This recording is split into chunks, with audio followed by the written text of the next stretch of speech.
You ask Tiger to solve. This deals with linear equations with one unknown. The final result is x equals 6 over 5. Let's solve it step by step. Simplify the expression. Break up the fraction. Simplify the fraction. Expand the parentheses. Group all constants on the right side of the equation.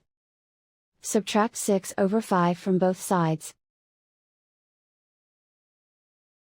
Combine the fractions. Combine the numerators. Reduce the zero numerator.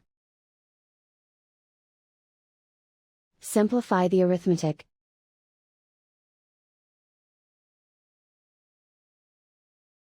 Convert the c into a positive number. Multiply both sides by -1.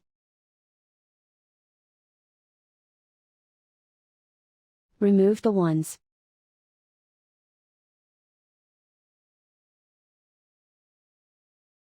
And so the final result is x equals 6 over 5.